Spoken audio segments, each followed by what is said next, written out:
guys, and welcome back to my channel. Today I'm doing a slightly different type of video. Usually I'm behind the camera and I'm filming all that food for you. Today I've decided to try and come in front of the camera, which in itself was a little challenging for me. However, I decided to give it a go anyway. Now, if you've been around on my channel for a while, you know that recently we've had a little bit of a chit chat on the community tab about baking recipes and an introduction to baking kind of series that I was considering doing. Now, I have a few baking recipe videos on the channel already, but I decided it was time to get back to basics. I know some of you are just beginners and completely new to baking, and the whole experience can seem a little overwhelming. So if you're one of those folks that are new to baking and would just like to try it out and see how it goes for you, you've come to the right place. Today's video is going to talk about a few essentials. I'm going to talk about the equipment that you need. Now, when you're new to baking, it's easy to get overwhelmed with all the stuff that's out there. However, when you're starting out, you just need a few essentials. And in today's video, I hope to share with you those basic essentials that you will need to get started. Now I'm going to take you over to my counter in the kitchen and we're going to take a look at some of my favorites and things that I consider essential when you're just starting out. Now, this video is not a sponsored video, but I'll do my best to link all of the products mentioned here down in the description box below. Alright, so let's go ahead and take a look at a few of my favorite things around the kitchen. The first and the most important, if you want to bake, you need an oven. Now, every oven is different. It doesn't matter whether yours is part of an entire cooking range or whether it's just a countertop version. Any oven works, but they're all different and you need to spend a little time to get to know your oven. Once you've baked in it a few times, you understand it a little better and you know how you need to change and adjust the temperatures or the durations, and you know what to look for. So over here, I've got a few of the essentials you're going to need. A lot of recipes mention the ingredient list by weight, so you're going to need a kitchen scale of some sort. I've got a digital one that just takes the guesswork out of weighing ingredients, but if you have one of those old school ones, that'll work just as well. Now, you also find a fair number of recipes that actually measure things out or call for ingredients measured by volume. So you're going to need some measuring cups and measuring spoons. A lot of recipes will call for a whisk. So you're going to need one of these. This is a balloon whisk. You're also going to need some spatulas. These spatulas work really well. They're flexible, so it actually gets every last bit of your batter or your icing out of your mixing bowl. While we've got these bowls here, you're going to need mixing bowls. You can use metal ones like I do, you can use glass ones, anything that's large enough to hold all your ingredients. Now, you don't absolutely need this, but I find that a little server like this goes a long way when you're trying to remove or to serve pieces of cake or pie, whatever have you. Now, apart from that, you're going to need something to sift your flour in. I've got this nifty contraption. I've had this for years. So your flour and your dry ingredients go in the top, and you've got this little lever over here that helps you sift your ingredients, and your sifted flour comes out the bottom. But if you've got a conventional sieve, a strainer, that'll work equally well. Now, you're going to need a cooling rack. A lot of times people don't invest in one of these, but if you're serious about getting into baking, I think this one's pretty important. A lot of recipes call for you to move things onto a cooling rack to cool. That's basically so that your cookies or cake doesn't continue cooking in that hot pan that it was baked in. I've got a set of about 3 of these and I use these all the time. Before we move on to the next section, I forgot to share with you one of my Pyrex measuring cups. I find that this is really helpful when you're measuring out liquid ingredients. This one goes up to a 2-cup volume, but you get larger ones as well. This is something that really comes in handy. We're going to talk about baking trays next. Now, this section really depends on what you want to start off your baking journey with. For me, some of the essentials are, you're going to need cake trays. Again, it depends on how many people you'd like to serve. So you get a whole range of sizes from little 2-inch round cake trays to larger 10, 12-inch ones. So going for a size that you need. Also keep in mind, it's got to fit in your oven. If you intend baking layered cakes with icing in the middle, I would recommend getting multiple of the same size. So if you want to do a 2-layer cake, I would recommend 2 cake trays like this of the same size. It's much easier to bake them separately than to have to cut them down in between. It gets a little messy, especially when you're first starting out. Once you're a little more confident with handling cakes, you can easily just bake one large cake like this and then cut it down the middle into layers. Now, apart from this, it's nice to have one square or rectangular one.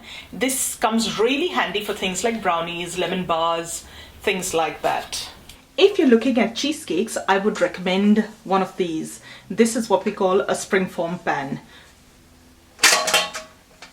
It is a loose bottom tray that helps you lift out your cheesecake with a lot more ease than a regular cake tray. You also get trays just like this with the bottom cut off, and if you've got one of those will also work pretty well.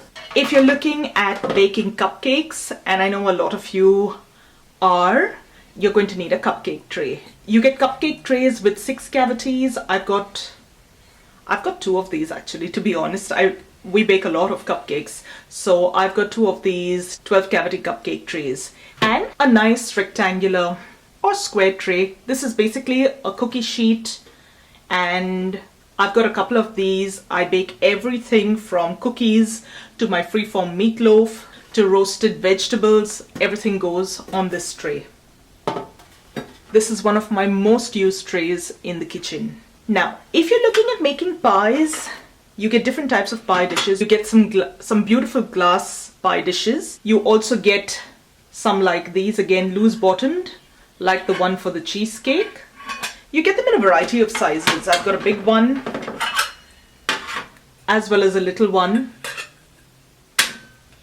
And if you're looking for something a little different, you get little fluted pans like this with a fluted edge on top, but this is one solid piece. It's not a loose bottomed one. So that's as far as trays and pans go. These are just a few basic ones. Depending on what you'd like to bake to get started, you're going to need the pans to suit that recipe. Now, if you're looking at baking cupcakes, you're going to need cupcake liners. Now, these muffin liners, cupcake liners come in so many different styles, prints, colors. They also come in a few different sizes, so please make sure that you've got one that best suits your muffin tray. That's a brand new one I'm going to crack open and show you.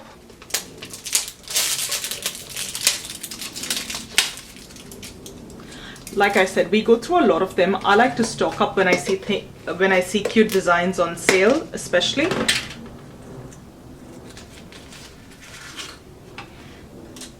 So this one fits my tray perfectly. It comes up a little higher than my tray, which works really well, and the fit is fairly comfortable, unlike what you'll see in a moment.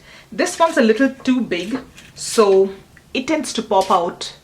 It still works, but it's a little more difficult to manage when you're handling your batter, trying to get it in there without making a mess. So go with what suits your requirement best. If you're looking at dressing things up, you also get these foil ones. I've seen them in gold, silver, I think copper and bronze as well, and a lot of metallic colors. So you get a metallic red and green. So that's another thing that you can look for.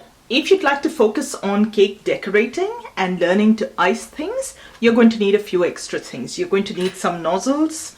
There's loads of videos on the internet about piping techniques and icing techniques. I've got one that I had made around Easter, and I'm going to link that video for you right here. In addition to this, you're going to need piping bags. You get disposable piping bags in most cake supply stores. Even hobby stores carry them nowadays. If you don't want to invest in piping bags, I've got a video on how I make my piping bags out of parchment paper or baking paper. I'm going to put a link to that video right here so that you can go check it out later. I personally prefer the paper version because that means that I'm using a little less disposable single-use plastic, and I like the idea that I'm doing my little bit to help prevent excessive use of plastic. Now again, if you're looking at cake decorating and icing, you're going to need some food colors. You get loads and loads of them out there. There's different, you get powdered colors, you get liquid and gel colors as well. I strongly recommend the gel colors. You just need a few tiny drops, but a little goes a long way and you get the most beautiful selection of colors. It works really well without changing the consistency of the icing too much. So my personal recommendation would be gel food colors. Again, that's not really essential unless you want to start off learning how to decorate cakes. In this next section, I'm going to talk about a few things that are nice to have. While they're not 100% essential to the baking process, if you can get some of these, I think it helps a lot. You're going to need baking paper. It's also known as parchment paper, butter paper, whatever name you know it by, you're going to need some of this. I line most of my cake trays with baking paper like this. Of course, you do get this in smaller rolls. You don't need a great big box like this. This is something that I've only recently come across, but I absolutely love. It has replaced my single-use baking paper a lot, and almost single-handedly, it has eliminated my need for foil in baking. All right, these silicone baking mats. If you can find them and if you can afford them, I would recommend going in for something like that. I have a set of 3. There's a couple of different sizes in here. This is what it looks like opened up. You might have seen these in some of my videos. They basically just lay flat and they fit, the larger ones fit these larger baking trays perfectly. The smaller ones, I believe, fit in the smaller trays that accommodate your toaster oven sizes. These have changed my life, and I'm not just saying that. This has eliminated the need for me to grease the pan, so if I'm roasting potatoes, roasting vegetables, I put my liner down like this, put my veggies on here, drizzle it with my oil seasonings all on the same liner, and spread it out, pop it in the oven. Washing is a dream. Nothing sticks to it really, so that eliminates the need of having to scrape things off. Just warm soapy water and you're good to go. I just wash them, dry them, and I set it back in the pan and put it in storage so that when I need to use this tray again, I've got my liner right there. I absolutely love this. I don't know why I waited this long to get myself some of these. So silicone baking mats, if you can get them, please do. Now, oven mitts. Again, you don't need to have them. You can use a kitchen towel, but you've got to be super careful because that oven and that cake tray is going to be extremely hot. Also, not all oven mitts are made equal. Some of them look nice and padded, but are super flimsy on the inside. You can feel the heat through the glove. I've had a few of those in the past. I still use a couple of them, but these are absolutely brilliant. They're great big ones like this. They're actually a little big for me, but this has a silicone coating and the padding is brilliant. They're heat proof, so you cannot feel the heat through these. I use this all the time. This is again something that I use all the time. Now I'll tell you what, if you're looking at getting into baking with the holiday season coming up, put these on your wish list, and if anyone asks you what you want for the holiday season, you've got a list ready for them to look at. These are a few of my go-to essential things in the kitchen when it comes to baking. Now when it comes to mixing, there's a few different ways you can work. If I absolutely had to, I would be able to mix a cake batter using a balloon whisk that I showed you earlier and a wooden spoon. It takes a lot of elbow grease, there's a lot of whisking, a lot of stirring, but it can definitely be done. However, if you'd like to make your life a little easier, these bad boys will do the trick. I absolutely love my stand mixer. The one I have here is a KitchenAid mixer. Again, this is not a sponsored video, it's not a sponsored post.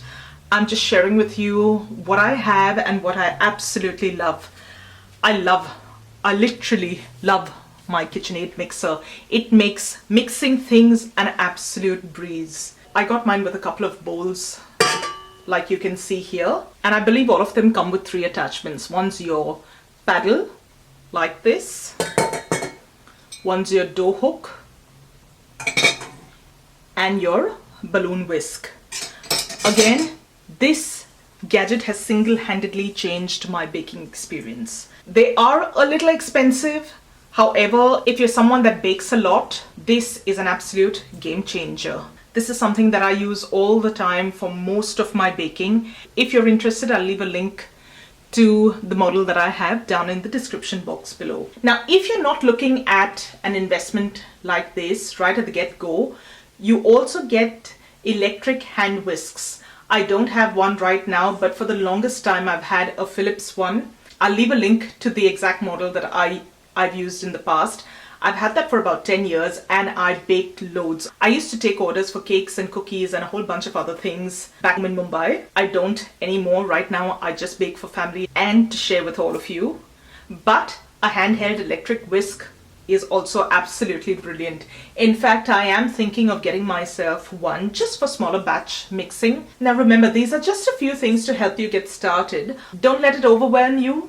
Get yourself a few basic things that you need and just get started. Bake your first cake, bake your first batch of cookies, your first cheesecake or pie. You are going to love that feeling of accomplishment when you know you've baked something from scratch in your own kitchen. And like I said, I've got a few quick and easy recipes that I've already uploaded to my channel. I'll leave you a link to that playlist that has all of those baking recipes right here so that you can go and check those out as well. So guys, I hope you found today's video helpful. If you did, don't forget to give this video a thumbs up and share it with family and friends that you think might enjoy it. If this is your first time here, please consider subscribing to my channel. It means so much to me. Once you subscribe, go ahead and click on that little bell icon right next to it so that you get notified every time I upload a new video. And thank you so much for joining me today. Thank you so much for watching, and I'll see you really soon. So till then, take care. Bye.